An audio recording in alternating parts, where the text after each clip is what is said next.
Hello, my lovely students. How are you all? My name is Lavish Agarwal and I am your maths educator.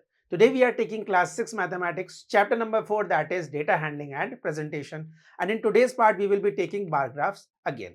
But in bar graphs, we will study something new today that you will understand for your future reference. So let's take an example on the screen first. एक example से हम लोग समझते हैं. Example आपको दिया गया है यहाँ पे and the question is saying here is a table naming the tallest mountain on each continent along with the height of each mountain in the meters.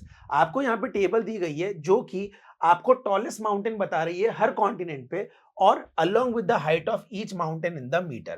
आपको जो यहाँ पे हाइट गिवन है, यहाँ पे जो आपको हाइट गिवन है, these heights are given in meters. किसमें गिवन है आपको? ये मीटर्स में. अगर आप देखेंगे सभी के आगे स्मॉल m लिखा हुआ है. That means the heights are in unit of metres. इतनी बात समझ में आ गई. आप देखेंगे यहाँ पे कॉन्टिनेंट है Asia, South America, North America, Africa, Europe, Antarctica and Australia. Tallest mountain है Everest, Aconcagua, Denali, Kilimanjaro, Elbrus, Vinson Massif and Kosciuszko. Now their height is these which are given in meters. इतनी बात समझ में आ गई? कोई doubt इस चीज में? आइए इससे रिलेटेड हम लोग एक दो क्वेश्चन पहले देख लेते हैं. The question is saying how much taller is Mount Everest than Mount Kosciuszko. तो इन्होंने बोला है माउंट एवरेस्ट जो है वो कितनी बड़ी है कॉस्क्यूस्को से. तो यहाँ पे हम लोग आंसर में लिखेंगे कि माउंट एवरेस्ट कितनी बड़ी है. तो हम लोग देखते हैं ये रही यहाँ पे माउंट एवरेस्ट और ये रही हमारे पास कॉस्क्यूस्को. तो यहाँ पे हमारे पास है 8848 माइनस 2228. तो 8848 माइनस यहाँ पे हम लोग लिखेंगे 2228. Why? बिकॉज इन्होंने पूछा है how much taller Mount Everest than this Mount Kozhikode. तो इससे माउंट एवरेस्ट कितनी बड़ी है. तो माउंट एवरेस्ट हमारे पास ये है, यहां पे हमारे पास इसका ऑस्ट्रेलिया का गिवन है, हम इन दोनों को सबट्रैक्ट कर देंगे तो हमारे पास आंसर क्या आएगा. Let's check on the screen. हमारे पास आएगा 0, 2, 6 एंड 6 मीटर.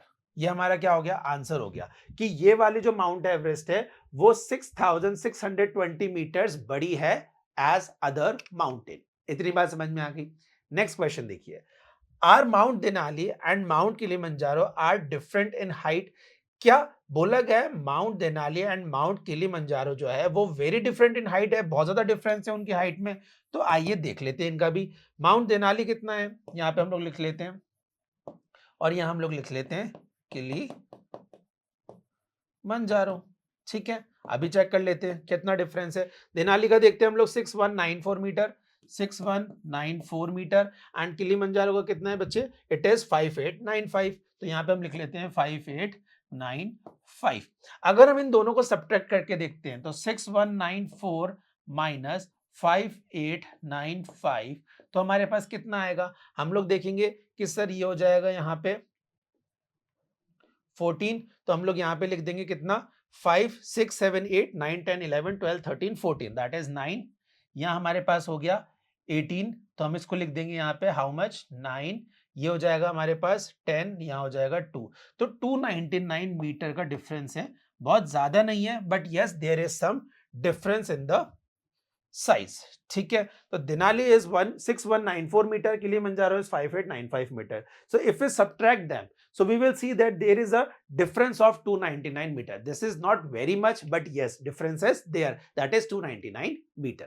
इतनी बात समझ में आ गई. तो हम लोगों के यहाँ पे डेटा था उसको हमने क्वेश्चंस में कुछ ऐसा लिखा कि अब now what you have to understood that is you have to understand कि हम लोगों ने जो इस वाली डेटा का बार ग्राफ था, अगर हम लोग उस बार ग्राफ को कुछ इस तरीके से ड्रॉ कर दे तो क्या ये सूटेबल होगा? आइए देखते हैं. जितने भी हमारे यहाँ पे माउंटेन्स हैं उनका नाम हमने यहाँ लिखा, यहाँ हमने उनका बार ग्राफ ड्रॉ कर दिया.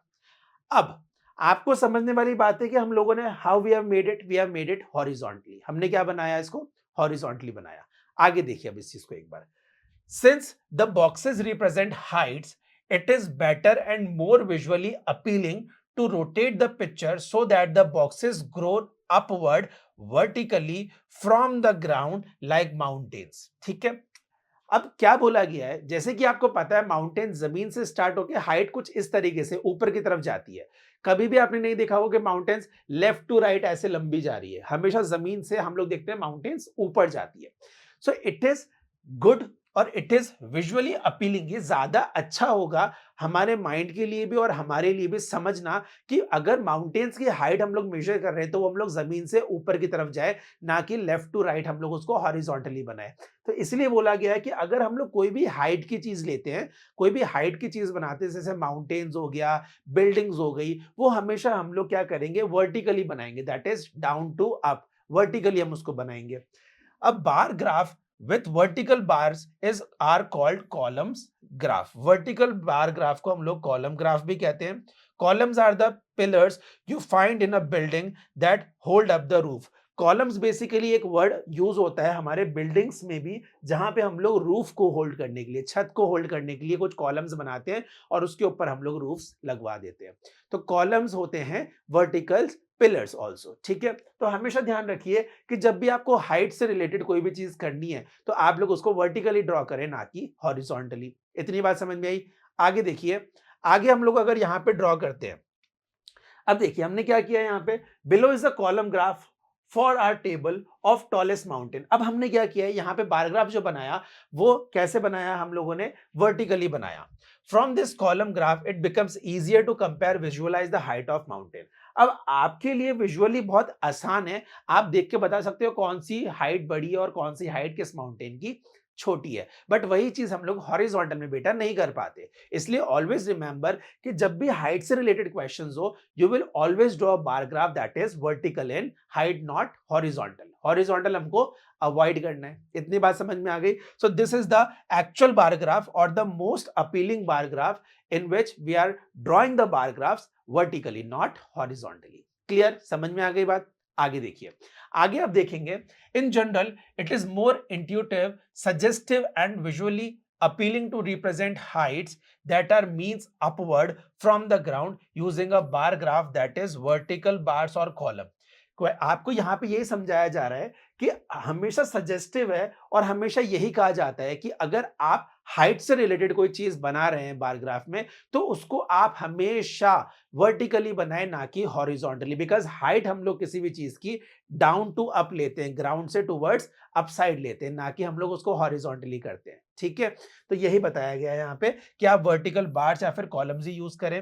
Similarly lengths that are parallel to the ground, for example distance between the location on earth, are usually best represent using bar graph with horizontal arcs। तो जब भी आप हाइट को कंपेयर करेंगे, समझना मेरी बात को, आपको इजीली समझ में आएगा। एक बार मेरी बात पे ध्यान दीजिए और समझिए कि जब भी हाइट से रिलेटेड आप कोई बार ग्राफ बना रहे हैं, you will always consider vertical bar graph, that is column bar graph, ठीक है। आप लोग हमेशा कॉलम का जो ग्राफ है वो काम में लेंगे। बट अगर आपको किसी चीज की हाइट, किसी चीज के बीच का डिस्टेंस नापना है, जैसे मैं बोलूं यहां से लेके किसी और जगह का डिस्टेंस कितना है, तो हम लोग क्या करेंगे, जमीन पे चल के हम डिस्टेंस लेते हैं। हम लोग ऊपर नहीं चलते, हम लोग जमीन पे हॉरिजॉन्टल चलते हैं। तब हम लोग क्या कर सकते हैं, हॉरिजॉन्टल बार ग्राफ बना सकते हैं। बट अगर आप हाइट का बनाएंगे तो आप हमेशा वर्टिकल बार ग्राफ ही काम में लेंगे। Is that clear? समझ में आ गई इतनी बात? आई होप इतनी बात अगर आपको समझ में आ गई है तो हम आगे चलेंगे और हम ये देखेंगे कि हम लोग कुछ क्वेश्चन का फिगर आउट कर सकते हैं इससे रिलेटेड, कि हम लोग बता सकते हैं कि कौन से टाइम वर्टिकल बार ग्राफ बनेगा एंड किस टाइम हमारा हॉरिजॉन्टल बार ग्राफ बनेगा। So let's start with the first question on the screen. Question 1 is asking if you wanted to visually represent the data of the heights of tallest person। अगर आपको यहाँ पे tallest person की height बतानी है तो आपको पूछा गया है in each class of your school would you use graph with vertical bars or horizontal bar and why। अगर आपको हाइट ऑफ टॉलेस्ट पर्सन बताना है in each class of your school, तब अगर हाइट बताना है तो तब आप वर्टिकल ग्राफ यूज करेंगे और हॉरिजॉन्टल? जल्दी बताइए। अभी अभी हमने देखा कि सर जब वर्टिकल्स की बात होगी, हाइट्स की बात होगी, तो कॉलम्स ग्राफ ही काम में लेंगे। दैट इज हम हाइट को हमेशा वर्टिकल बार ग्राफ की मदद से ही बनाएंगे, ना कि हॉरिजॉन्टल। तो इसका आंसर क्या होगा? इसका आंसर होगा we will use the vertical graphs, ठीक है। यहां पे यही पूछा है ना, वर्टिकल बार्स या हॉरिजॉन्टल बार्स, तो हम लोग लिख देंगे vertical bars. Why? Because if we want to measure the heights it is from ground towards the upside, so we will use the vertical lines, क्योंकि हमेशा जो हाइट्स होती है वो वर्टिकली ही देखी जाती है, ना कि हॉरिजॉन्टली। आई बात समझ में? आपकी भी अगर हाइट नापनी होती तो आपको क्या बोला जाता है? सीधे खड़े हो जाओ, एकदम स्ट्रेट खड़े हो जाओ। तो आप एकदम स्ट्रेट खड़े हो जाते हैं। आप टेढ़े क्यों नहीं खड़े होते? बिकॉज़ हाइट जो होती है वो वर्टिकल ही नापी जाती है। Is that clear? Second question देखिए। Second question on the screen is saying if you were making a table of the longest river on each continent and their lengths, would you prefer to use bar graph with a vertical bars or the horizontal bars? अगर आपको reverse की length नापनी है तो आप vertical लेंगे या horizontal लेंगे? पहली बात तो ये। आगे बोला गया है why try finding out these information and then make the corresponding table and bar graph which continents have the longest river. अब आपको क्या क्या करना है? आपको पूछा गया है कि क्या जब आप यहाँ पे बार ग्राफ बनाएंगे तो आप वर्टिकल बनाएंगे या हॉरिजॉन्टल बनाएंगे रिवर्स का? तो बेटा रिवर्स जो होती है वो कभी भी हमारे वर्टिकली फ्लो नहीं होती है, वो हमेशा जमीन पे हॉरिजॉन्टली जाती है। दैट मीन्स हमें इतना समझ में आ गया कि अगर रिवर्स हॉरिजॉन्टली जा रही है इसका मतलब जो हमारा बार ग्राफ बनेगा वो भी हॉरिजॉन्टल बनेगा ना कि vertical. I hope it is clear, समझ में आ गई बात? If yes then this is all for today, let's meet in another video, till then take care, good bye.